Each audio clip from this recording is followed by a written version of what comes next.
কক্সবাজারের টেকনাফ কক্সবাজার মহাসড়কে দিনে দুপুরে ঘটে গেছে এক দুঃসাহসিক ডাকাতির ঘটনা। টেকনাফ স্থলবন্দর সংলগ্ন ১৪ নম্বর ব্রিজ এলাকায় একটি যাত্রীবাহী বাসের গতিরোধ করে বিকাশের এক সেলস রিপ্রেজেন্টেটিভকে গুলি করে প্রায় ৬০ লাখ টাকা লুট করে নিয়ে গেছে একদল সশস্ত্র ডাকাত।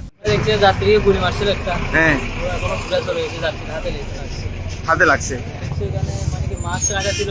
পানের বস্তা ছিল, পানের আচ্ছা গাছ কাটা ছিল। আমরা দেখি না ওরা কি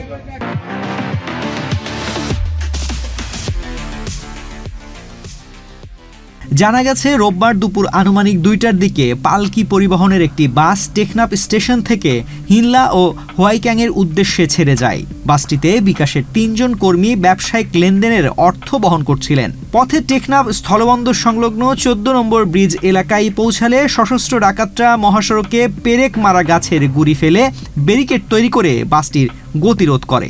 বাসটি থামার সাথে সাথেই ডাকাতরা অতর্কিত আক্রমণ চালায় এবং বিকাশ কর্মী আল আরমানকে লক্ষ্য করে গুলি ছোড়ে।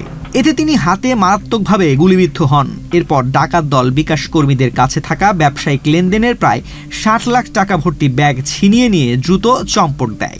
হামলার ঘটনায় বাসের যাত্রীদের মধ্যে চরম আতঙ্ক ছড়িয়ে পড়ে। ঘটনার পর কয়েকজন যাত্রী বাস চালকের ভূমিকা নিয়ে সন্দেহ প্রকাশ করে দাবি করেন ডাকাতদের সঙ্গে চালকের পূর্ব পরিকল্পিত যোগাযোগ ছিল।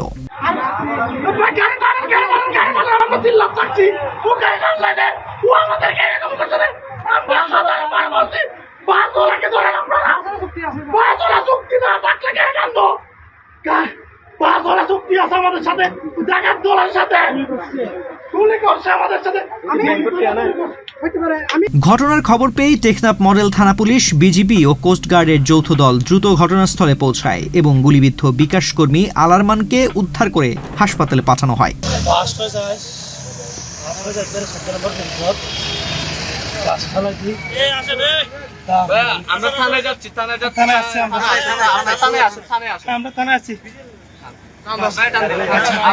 টেকনাফ মডেল থানার ওসি মোহাম্মদ সাইফুল ইসলাম জানান, খবর পাওয়ার সাথে সাথে ঘটনাস্থলে গিয়ে পরিস্থিতি নিয়ন্ত্রণে আনা হয়। বাসটি জব্দ করা হয়েছে। ঘটনাটি তদন্ত করে জড়িতদের শনাক্ত ও গ্রেফতারের পাশাপাশি লুট হওয়া টাকা উদ্ধারের চেষ্টাও চলছে।